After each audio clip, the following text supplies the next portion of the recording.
Hello everyone. स्वागत आप सबका RN24 के इस ऑनलाइन प्लेटफॉर्म पर। और जैसा कि आपको पता है, अपन जो है नोरसेट और साथ ही साथ जो RRB के रिगार्डिंग जो है कुछ सेशंस जो है अपन कंडक्ट करने वाले हैं। यानी कुछ ऐसे इंपॉर्टेंट जो MCQs जो है वो अपन जो है आपके साथ यहाँ शेयर करेंगे। तो बने रहे वीडियो में और करते हैं शुरू। तो पहला क्वेश्चन आपके सामने है, विच of the following arteries primarily feeds the anterior wall of the heart. यानी आपसे पूछा क्या जा रहा है कि ये हार्ट की जो कोरोनरी आर्टरी की ब्रांचेज आपको दी गई है और इनमें से कौन सी जो ब्रांच है वो हार्ट की एंटीरियर वॉल को जो है ब्लड सप्लाई करती है, ये आपसे पूछा जा रहा है। ठीक है, तो आपका बेस्ट रेस्पॉन्स क्या होना चाहिए? Is there circumflex artery is right? क्या सर्कमफ्लेक्स आर्टरी का आंसर होना चाहिए? Second is internal mammary artery, third is left anterior descending artery and fourth one is right coronary artery. कौन सा आपका राइट आंसर होगा? तो देखो, सबसे इंपॉर्टेंट चीज जो है, पूछा आपसे क्या जा रहा है, ब्रांचेज ऑफ कोरोनरी आर्टरीज। ठीक है, ब्रांचेज ऑफ कोरोनरी आर्टरी। ऐसे तीन चार चीजें हैं जो आपको आनी चाहिए कोरोनरी आर्टरी से रिगार्डिंग। ठीक है, सबसे पहली चीज तो ये है कि इनका जो ओरिजिनेशन है कोरोनरी आर्टरी का, वो कहाँ से हो रहा है? आपके असेंडिंग एरोटा से हो रहा है। कहाँ से हो रहा है? असेंडिंग एरोटा से हो रहा है। नंबर वन, कितने कोरोनरी आर्टरी निकल रही है आपके? राइट और left coronary artery, right coronary और लेफ्ट कोरोनरी। ठीक है, लेफ्ट कोरोनरी आर्टरी। ठीक है, अब ये दोनों जो आर्टरी है, राइट कोरोनरी अपनी दो ब्रांच में डिवाइड हो जाती है और लेफ्ट भी जो है आपके दो ब्रांचेस में डिवाइड हो जाती है। कौन कौन सी दो ब्रांचेस हैं? अब देखो, राइट कोरोनरी किस में ब्रांच हो जाएगी? एक तो हो जाएगी आपकी ये मार्जिनल आर्टरी के अंदर। किसमें? Marginal artery. ठीक है, और दूसरा क्या हो जाएगा आपके? Posterior interventricular artery. ठीक है, जबकि लेफ्ट किस में डिवाइड हो जाएगी? एक तो हो जाएगी आपके सरकमफ्लेक्स में,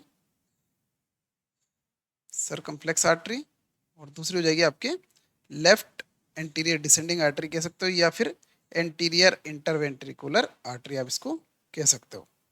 ठीक है, तो बेसिकली आपकी राइट कोरोनरी भी दो ब्रांच में डिवाइड हो गई और लेफ्ट कोरोनरी भी दो ब्रांच में डिवाइड हो गई है। अब एक और सवाल इससे जो पूछा जाता है वो क्या पूछा जाएगा आपसे कि राइट कोरोनरी आर्टरी जो है कहाँ से ओरिजिनेट हो रही है?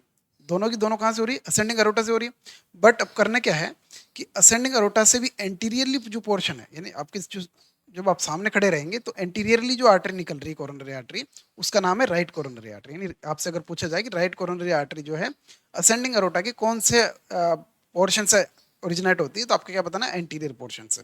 कौन सी? Right coronary artery. जबकि लेफ्ट कोरोनरी जो है वो कहाँ से निकल रही है? Posterior portion of the aorta.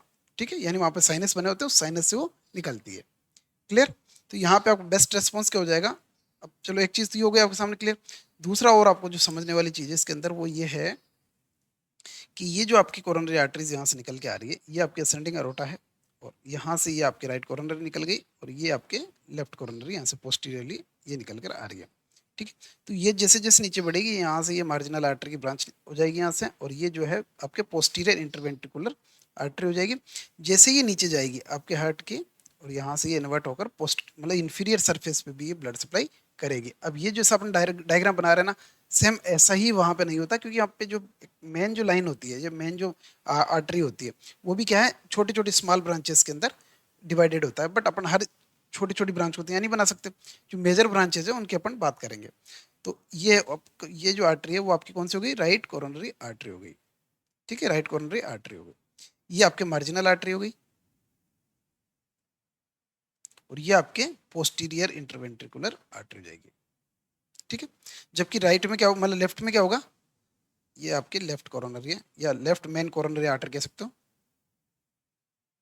Left coronary artery.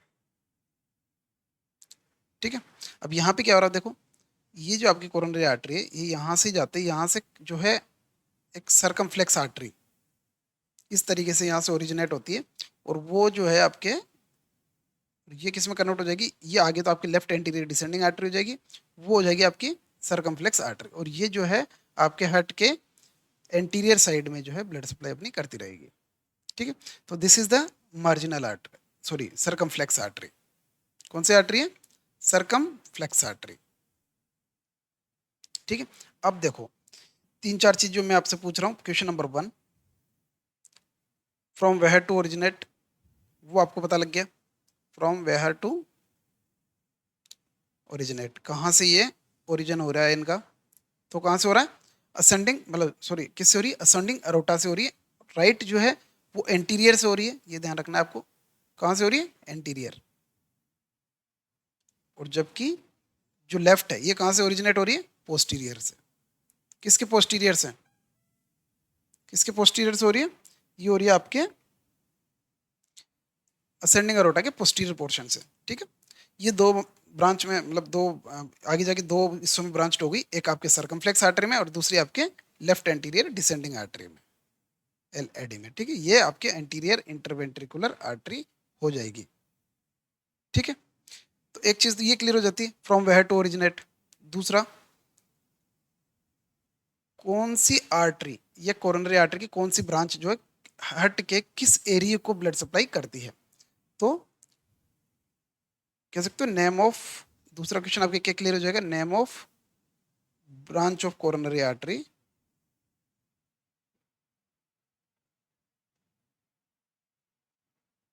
Coronary artery.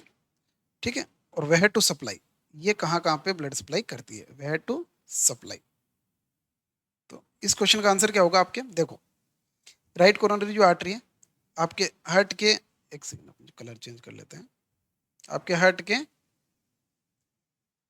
किसमें, देखो ये एक्चुअली बेसिक आपको राइट आर्टरी में करेगी, राइट वेंट्रिकल में ब्लड सप्लाई करेगी। ठीक है, और साथ ही साथ जो आपके पूरे कंडक्टिंग सिस्टम में ब्लड सप्लाई करेगी। ठीक है, कंडक्टिंग सिस्टम में ब्लड सप्लाई करेगी। अब ये आपसे पूछा जा रहा है, तो आप क्या आंसर देंगे? आपसे पूछा गया है कि राइट कोरोनरी आर्टरी या कह सकते हो मार्जिनल आर्टरी या पोस्टीरियर इंटरवेंट्रिकुलर आर्टरी आपके हार्ट के किस हिस्से को ब्लड सप्लाई कर रही है? तो राइट आर्टरियम को करेगी, राइट वेंट्रिकल को करेगी, कंडक्टिंग सिस्टम को करेगी, और साथ ही साथ जो है किसको करेगी? Posterior wall of posterior and inferior, posterior and inferior surface of heart. ठीक है, तो ये चीज आपको क्लियर होनी चाहिए, कौन से ब्रांच जो है किस एरिया को ब्लड सप्लाई करेगी। तो आपको एक ही स्लाइड में याद रखने की जरूरत है। कैसे याद रखोगे? राइट कोरोनरी आर्टरी की बात करो या मार्जिनल आर्टरी की बात करो या पोस्टीरियर इंटरवेंट्रिकुलर आर्टरी की से रिलेटेड आपसे सवाल पूछा जाए, तो आपका रिस्पॉन्स क्या होना चाहिए? राइट आर्टरियम में भी जो है right right atrium, right ventricle, conducting system और पोस्टीरियर और inferior wall of the heart जो है कौन ब्लड सप्लाई करेगा आपके? कौन करेगा? Right coronary artery. जबकि दूसरी ओर चलो आप, सर्कमफ्लेक्स आर्टरी जो है वो कहाँ ब्लड सप्लाई कर रही है आपके? सर्कमफ्लेक्स आर्टरी जो है वो कहाँ ब्लड सप्लाई कर रही है आपके? Lateral wall of the heart. कहाँ कर रही है? आपके lateral wall of the heart, lateral wall of heart. Clear? और अब बच्चा आपके सामने लेफ्ट एंटीरियर डिसेंडिंग आर्टरी की बात करो या फिर जो है आप एंटीरियर इंटरवेंट्रिकुलर आर्टरी की बात करेंगे, तो ये कहाँ ब्लड सप्लाई करेगी? Anterior portion of the heart. कहाँ करेगी? ये कह सकते हो आप anterior wall of the heart, anterior wall of heart, यहाँ पे ये ब्लड सप्लाई करेंगे। यानी क्वेश्चन नंबर 1 आपका क्लियर हो जाता है, क्वेश्चन नंबर 2 आपका क्लियर हो जाता है। एक और इससे रिलेटेड, कोरोनरी आर्टरी से रिलेटेड जो सवाल पूछा जाता है वो क्या पूछा जाता है कि बेसिकली क्या होता है कि आपके अपने ह्यूमन बॉडी होती है ना, उसमें जनरली सभी ऑर्गन जो है ना, सभी जो ऑर्गन है उनको ब्लड कब मिलता है, कब वो ब्लड रिसीव करते हैं? जो ह्यूमन बॉडी है, उस ह्यूमन बॉडी के जितने भी ऑर्गन है, ठीक है, उन ऑर्गन को ब्लड सप्लाई कब मिलेगी? आर्टीरियल ब्लड कब मिलेगा? आर्टीरियल ब्लड कब मिलेगा? जब जब जो है आपका हार्ट क्या होगा, कैसा होगा? सिस्टोल होगा। क्या होगा? सिस्टोल होगा, यानी कॉन्ट्रैक्ट होगा, तभी मिलेगी ना। जबकि आपकी कोरोनरी आर्टरी में ब्लड सप्लाई कब मिलेगी? दूसरा सवाल आपसे ये पूछा जाता है when the heart या coronary artery receive the blood, ये कब ब्लड रिसीव करेंगे? कब करते हैं? जब आपका हार्ट कैसा होता है? डायस्टोलिक स्टेज में होता है। कब होता है? डायस्टोलिक स्टेज में, यानी जब हार्ट ने को जब कॉन्ट्रैक्ट होना ना, तो वो यहाँ पे ब्लड सप्लाई नहीं करेगा। अब खुद के पास उसकी ब्लड सप्लाई नहीं पहुंचेगी, वो बॉडी के जो जितने भी ऑर्गन्स हैं वहां तक वो ब्लड को पंप करेगा। बट जैसे वो रिलैक्स होगा, वो जो असेंडिंग, क्योंकि इसकी सप्लाई कहाँ से ओरिजिनेट हो रही है? असेंडिंग अरोटा से। तो जैसे वो रिलैक्स होगा, वो असेंडिंग अरोटा का ब्लड वापस नीचे आएगा और वो आपकी आर्टरीज के अंदर स्प्रेड हो जाएगा। ठीक है, तो यहाँ तो कोई डाउट है? क्वेश्चन अपना क्या था? क्वेश्चन था अपना कि जो है, अब देखो सारी चीज़ें आपकी क्लियर हुई कि नहीं हुई? कौन सी आर्टरी कहाँ ब्लड सप्लाई की? राइट कॉर्नरी आर्टरी की कितनी ब्रांचेज होती हैं, कहाँ कहाँ ब्लड सप्लाई करती है, और हार्ट के किस ऑर्गन को ब्लड, मतलब किस पार्ट को ब्लड सप्लाई करेगी? स्पेशली आजकल जो क्वेश्चन पूछने का ट्रेंड है वो ये है। ठीक है, तो आपको यहाँ समझ में आ रहा होगा पूछा क्या गया है आपसे? एंटीरियर वॉल में पूछा गया है, हार्ट की एंटीरियर वॉल को कौन ब्लड सप्लाई कर रहा है? तो कौन कर रहा है? क्या आपका राइट आंसर हो जाएगा लेफ्ट एंटीरियर डिसेंडिंग आर्टरी, यानी कि LAD। कौन कर रहा है? Left anterior descending artery. ये आपके क्लियर हो गया। सर्कमफ्लेक्स कहाँ करेगी? सर्कमफ्लेक्स करेगी आपके लेटरल वॉल पे। कहाँ करेगी? Lateral wall. जबकि मेमोरी ग्लैंड कहाँ करेगी? मेमोरी आर्टरी कहाँ करेगी? आपके ब्रेस्ट में करेगी। ठीक है, जबकि राइट कोरोनरी कहाँ करेगी? आपके इंफीरियर और posterior, inferior and posterior wall. यहां तक कोई डाउट है? हार्ट के इंफीरियर और पोस्टीरियर जो एरिया है वहां पे ये आपके ब्लड सप्लाई करेगी। ठीक है, कोई कंसर्न नहीं है ना? चले नेक्स्ट। ठीक है, नेक्स्ट क्वेश्चन आपके सामने, which of the following blood test is most indicative of cardiac damage? चार ऑप्शन आपके सामने है। पूछा आपसे क्या जा रहा है? क्वेश्चन आपका क्या है? जो कार्डियक डैमेज है, कार्डियक डैमेज से मतलब समझ रहे ना? नेक्रोसिस या MI, मायोकार्डियल इन्फ्रैक्शन। क्या है? Myocardial infarction. ठीक है, इसके रिलेटेड आपसे पूछा जा रहा है भाई, जब MI होगा या मायोकार्डियल डैमेज हो रहा है, या जो आपकी कार्डियक मसल्स है उसमें किस तरह का डैमेज अगर हो रहा है, तो किस तरह का ब्लड टेस्ट जो है आपको मोस्ट इंडिकेटिव होगा, या फिर वो जो है सपोर्ट करेगा, मोस्ट सपोर्टिव होगा कि जो है आपके जो पेशेंट है उसकी जो कार्डियक मसल्स है उसमें कहीं ना कहीं पे जो है डैमेज हुआ है। अब आपके सामने चार ऑप्शन है। पहला ऑप्शन है लैक्टेट डिहाइड्रोजिनेज, यानी कि आप किस नाम से जानते हो? शॉर्ट फॉर्म क्या है लैक्टेट डिहाइड्रोजिनेज की? LDH। ये सबसे ज़्यादा अपन बोलने वाला टर्म्स है, क्योंकि पूरा नाम तो बहुत कम लोग बोलते हैं। फिर भी आपको इतना ध्यान रखना है कि LDH के बारे में आपसे पूछा जा रहा है। लैक्टेट डिहाइड्रोजिनेज जो है, क्या ये इंडिकेटिव मार्कर है कार्डियक डैमेज का? नंबर 2, ऑप्शन 2 है आप, दूसरा जो है आपका है CBC। क्या CBC आप पता लगा पाएंगे कि कार्डियक डैमेज हुआ है या कितना हुआ है, क्या किस लेवल का हुआ है? नहीं लगा सकते।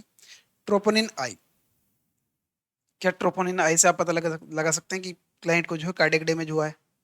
लगा सकते हैं ना? उसके बाद आया क्रिटिनिन काइनेज। लास्ट ऑप्शन क्या है? Creatinine kinase. इस ये भी कार्डियक मार्कर है कि नहीं है? है क्या? अब देखो यहाँ पे आपको दो चीज समझनी है। क्या दो चीज? एक तो होता है आपके एंजाइम। क्या होता है? एंजाइम। एक होता है आपके आइसो एंजाइम। ठीक है, तो अगर किसी भी कार्डियक मार्कर के अंदर, अब जैसे कार्डियक मार्कर जो है अपन जो जब भी इन्वेस्टिगेट कराएंगे कार्डियक डैमेज को देखते हुए, तो सबसे पहले तो अपन क्या करेंगे? ट्रोपोनिन कराएंगे। ट्रोपोनिन आई। तो आपका आंसर तो क्या हो जाएगा? ट्रोपोनिन आई कराएंगे, और आपका आंसर क्या हो जाएगा? ट्रोपा, यानी ऑप्शन थर्ड जो है इस क्वेश्चन का राइट आंसर हो जाएगा। बट जो रिमेनिंग जो 1, 2 और 4, ये क्यों नहीं होगा, ये इसके बारे में हम बात करेंगे। तो आइसो एंजाइम जो है ट्रोपोनिन आई हो गया और ट्रोपोनिन टी हो गया। Very we are.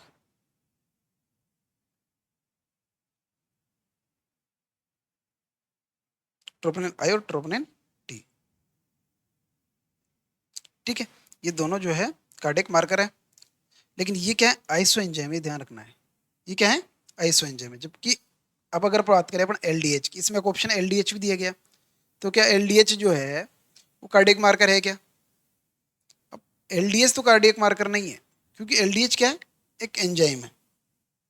सही है ना, क्योंकि एलडीएच कार्डियक मार्कर नहीं है। आपका कार्डियक मार्कर क्या है, एलडीएच के आइसो एंजाइम, जो कि LDH1 और LDH2 है। ये दोनों कार्डियक मार्कर हैं कि नहीं है ना। कार्डियक मार्कर अपन इन्वेस्टिगेट करवाते हैं ना। बट ये जो है हार्ट की जो है किसी भी मसल्स में डैमेज होता है तब इनका लेवल बढ़ जाता है। हालांकि इनको जो है अपन एक सपोर्टिव इन्वेस्टिगेशन नहीं मानते। क्यों नहीं मानते, क्योंकि बॉडी में और दूसरी मसल्स भी अगर डैमेज होती है तो भी LDH1 और LDH2 का जो रेशियो है वो अप एंड डाउन होता है।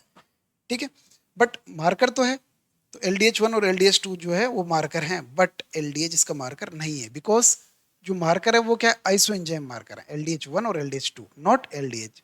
तो ये ऑप्शन आपका सीधे सीधा गलत हो जाता है, क्योंकि LDH जो है वो एंजाइम है। अगर इसकी जगह LDH1 लिखा होता तो आपको दो बार, एक बार के लिए सोचना पड़ता, क्योंकि LDH ट्रोपोनिन आई भी है, हालांकि मोस्ट इंडिकेटिव है, इसलिए आप ट्रोपोनिन आई को सही कर रहे हैं। बट अगर LDH1 लिखा होता तो भी आप उसको छोड़ नहीं सकते ना, उस पर आपको दो बार सोचना पड़ता। लेकिन इसमें सीधा क्या पूछा गया है, लैक्टेट डिहाइड्रोजनेज यानी LDH पूछा गया है। तो LDH जो है कार्डियक मार्कर है ही नहीं। LDH तो क्या है, एंजाइम है। जबकि अपना कार्डियक मार्कर क्या है, LDH1 और LDH2, जो कि आइसो एंजाइम है किसके, LDH के। तो मार्कर कौन हो गए, आइसो एंजाइम, नॉट है एंजाइम। ठीक है, तो एक तो ये आपका सीधा गलत हो जाता है एंजाइम वाला। उसके बाद आ जाओ आप नेक्स्ट में भी, इन्होंने सीबीसी हो ही नहीं सकती। सीबीसी जो है उससे आप जो है कार्डियक डैमेज को डायग्नोस नहीं कर सकते। तो ये ऑप्शन भी आ जाएगा आपका गलत। अब बच जाता है ऑप्शन 4। ये क्या कह रहा है, क्रिटेनिन काइनेज। ये जो सेम पहले एग्जाम्पल, पहला जो ऑप्शन था उसमें जो एग्जाम्पल था वही आपके ऑप्शन 4 में आ जाएगा। कैसे आ जाएगा भाई, क्रिटेनिन काइनेज क्या है, आपके एंजाइम है। सी के क्या है, एंजाइम है। आपके कार्डियक मार्कर क्या है, क्रिटेनिन काइनेज यानी CK-MB। ये आपका कार्डियक मार्कर है, जो कि आइसो एंजाइम है। क्या है, आइसो एंजाइम है किसका, क्रिटेनिन काइनेज का। CK-MB क्या है, आपका क्रिटेनिन काइनेज जो है वो मार्कर नहीं है, क्योंकि ये एंजाइम है। बात हमारे क्या है, CK-MB हमारा मार्कर है, जो कि आइसो एंजाइम है। तो ये ऑप्शन भी आपका सीधा सीधा गलत हो जाता है, यानी राइट ऑप्शन क्या हो जाएगा आपका, ट्रोपोनिन आई। बट इसके पीछे जो लॉजिक है, थोड़ा अपने टाइम जो लिया है वो इसलिए लिया है कि आपको पता हो कि एंजाइम कब आपको रेस्पॉन्स करना। अब जैसे मान लो मैं ट्रोपोनिन आई यहाँ पे ऑप्शन देता ही नहीं हूँ। इस पेपर ने इतना विचार क्यों किया, इसलिए किया कि मैं यहाँ पे ट्रोपोनिन आई का ऑप्शन रखता ही नहीं हूँ। यहाँ पे मैं जो है CK-MB का एग्जाम्पल रख देता हूँ, और नीचे जो है क्रिटेनिन काइनेज की जगह CK-MM मैं ऑप्शन में रख देता हूँ, या क्रिटेनिन काइनेज ही केवल में लिख के रख देता हूँ। तो उस केस में अपन क्या करेंगे, तो वहां भी आपको ये ध्यान रखना है कि एंजाइम जो ना, यानी ना तो LDH और ना ही क्रिटेनिन काइनेज, दोनों ही जो है कार्डियक मार्कर नहीं है, because these are the enzyme and isoenzyme is the marker of the cardiac damage. यानी LDH1 और LDH2, CK-MB, troponin I, troponin T, these are the markers, और all the markers are the iso enzyme, not a enzyme। ठीक है, इसमें time अपन ने इसलिए लिया है कि अगर आपके ऑप्शन में ट्रोपोनिन आई की जगह अगर LDH1 लिखा हुआ आता है तो आप क्या ऑप्शन राइट करेंगे, इसलिए अपने को थोड़ा सा टाइम इसमें अपने लिया है। ठीक है, चलें आगे, चलते हैं नेक्स्ट क्वेश्चन पे। नेक्स्ट क्वेश्चन आपके सामने, द इन्वेस्टिगेशन ऑफ चॉइस पूछा क्या जा रहा है, इन्वेस्टिगेशन ऑफ चॉइस पूछी जा रही है आपसे, for early follow up in the patient treated for anti H pylori drug. किसी जो कोई पेशेंट है उसको क्या है, एच पाइलोरी समझते हैं, पूछा क्या जा रहा है आपसे, एच पाइलोरी नाम सुना है, हेलिकोबैक्टर पाइलोरी क्या है, एक बैक्टीरिया ना। What is this, this is a bacteria. और क्या करता है ये बैक्टीरिया, ये बैक्टीरिया जो है पेप्टिक अल्सर, ये आप कह सकते हैं डियोडिनल अल्सर डेवलप करता है। ठीक है, यहां तक क्लियर है। अब आप क्या बता रहे हैं कि एक पेशेंट है जो फॉलो अप के लिए आया है, follow up in the sense वो जो है डायग्नोस्ड है ऑलरेडी, किससे, पेप्टिक अल्सर से या डियोडिनल अल्सर से डायग्नोस्ड है। उसको ट्रीटमेंट आपने दिया हुआ है और ट्रीटमेंट उसका चल रहा है, जो ट्रिपल थेरेपी अपन देते हैं ना, पेप्टिक अल्सर के लिए देते हैं ना, ट्रिपल थेरेपी देता है। तो उस थेरेपी उसको ऑनगोइंग है। उसके बाद वो फॉलो अप पे आया है, और फॉलो अप पे जब आया है तो आप कौन सा इन्वेस्टिगेशन करवाएंगे, आपसे पूछ ही रहा है। Question is asking from you, what is the investigation of choice for the follow-up patient of anti pylori drugs? Investigation of choice. ठीक है, तो कौन सा इन्वेस्टिगेशन कराएंगे अपन? इसका राइट आंसर हो जाएगा आपकी यूरिया ब्रीथ टेस्ट। क्या कराएंगे अपन? Urea breathe test. इसके अंदर जो है कुछ डेजिग्नेटेड मेडिकेशन होती है, ये आप इसको शीशे कह सकते हो, पाउडर कह सकते हो। ठीक है, वो जो है उस पेशेंट को अपन जो है पाउडर फॉर्म में हो सकता है, टेबलेट फॉर्म में हो सकता है। वो जो पेशेंट जो है आपका, उसको आप जो है इन्वेस्टिगेशन से पहले कुछ देर पहले उसको अपन जो है कंज्यूम करने के लिए कहेंगे। वो उसको आ, पानी में घोल के या फिर सीधा टेबलेट फॉर्म में उसको इंजेस्ट करेगा। उसके बाद जो है कुछ देर बाद अगर वहाँ पे एच पाइलोरी बैक्टीरिया मौजूद होंगे तो वो उस जो सॉल्यूशन अपन ने उसको दिया है उस सॉल्यूशन को डाइजेस्ट करेंगे और क्या प्रोड्यूस करेंगे? यूरिया डेवलप करेंगे। क्या प्रोड्यूस करेंगे? यूरिया। और फिर अपन क्या करेंगे? उसको एक जो ब्रीदर टेस्ट मशीन होती है उसमें अपन जो उसको फूंक मारेंगे, उस क्लाइंट से कहेंगे उसमें वो हवा उसको मारनी है। अगर उस एयर के अंदर या उस ब्रीथ के अंदर अगर यूरिया की स्मेल आ रही है, यूरिया के जो कंटेंट है वो डायग्नोस हो रहे हैं, इन्वेस्टिगेट हो रहे हैं, तो या ट्रेस हो पा रहे हैं, तो वो क्या कहलाएगा? आपके यूरिया ब्रीथ टेस्ट आपके कहलाएगा। और किसके लिए कर रहे हैं अपन? एच पाइलोरी बैक्टीरिया के लिए कर रहे हैं। चलिए नेक्स्ट स्लाइड पे। नेक्स्ट स्लाइड आपके सामने है। Incision from the image define. ये जो इमेज है इसमें एप जो पॉइंट है, ए पॉइंट यानी वन पॉइंट जो है, जो एक नंबर जो पॉइंट लिखा हुआ है उस पॉइंट को क्या कहेंगे? कौन सा पॉइंट है वो? पहला आपके सामने ऑप्शन है McBurney's point, second is Chopper's incision, third is Rutherford Morison incision and last one is Kocher incision. बताइए।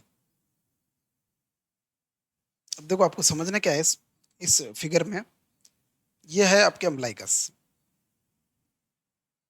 ठीक है, ये आपके अम्बलाइकस हो गया। और ये जो एरिया है this is anterior superior elec spine यानी कि एएसआई। क्या है ये? एएसआई है।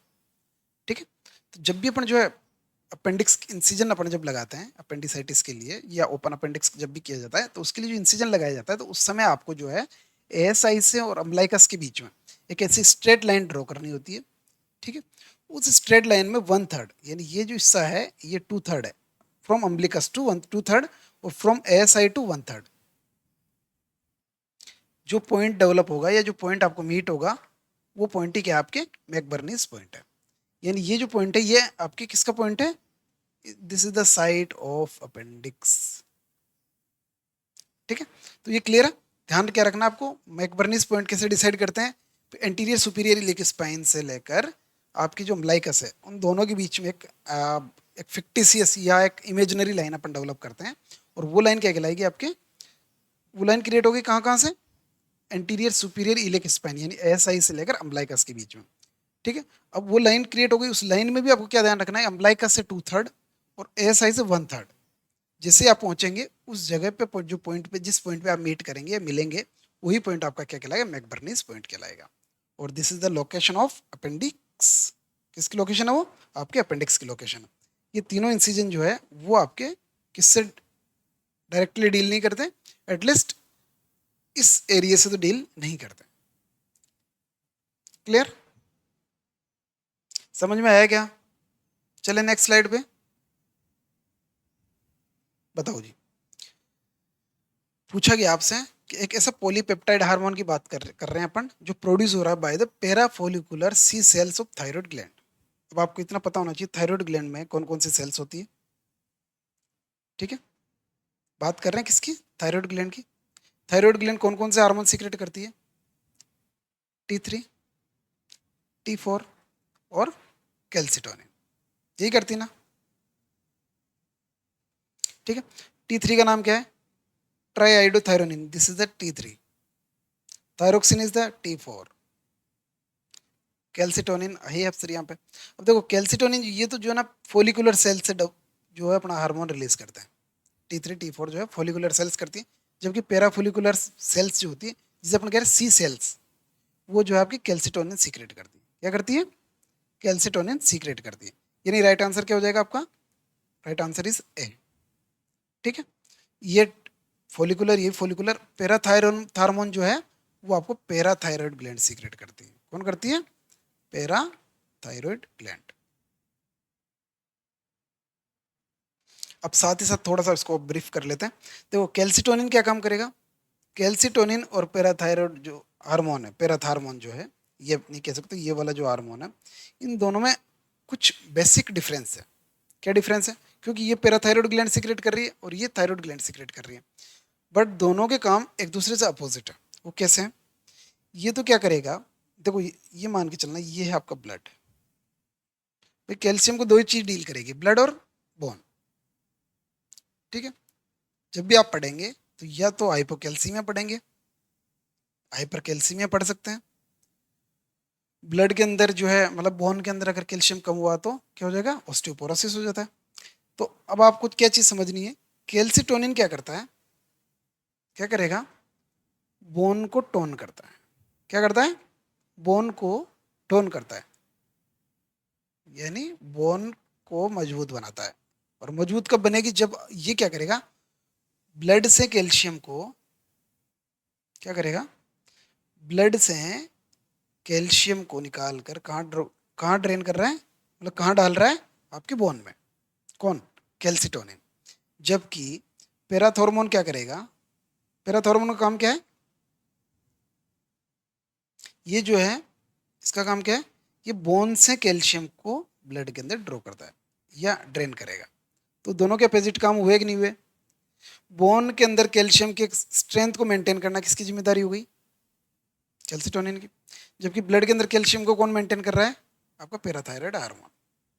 ठीक है, अगर बढ़ेगा तो ब्लड के अंदर कैल्शियम को बढ़ा देगा पैराथायराइड हार्मोन। जबकि कैल्सिटोनिन अगर बढ़ेगा तो ब्लड से कैल्शियम को निकाल कर कहाँ कर देगा? बोन में शिफ्ट करेगा। तो ये दोनों का बेसिक डिफरेंस है जो मैंने आपको समझाने की कोशिश की है। आप याद रखना, दोनों को पैरेलल याद रखें। पैराथायराइड हार्मोन और कैल्सिटोनिन दोनों जो हार्मोन है कैल्शियम को डील करते हैं, बट कहाँ डील करते हैं? बोन में करते हैं या ब्लड में करते हैं। तो ये जो इनका एक्शन है वो आपको ध्यान में रखना है।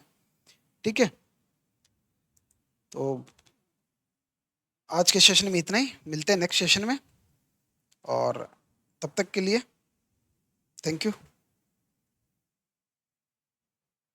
Thank you for attending the session.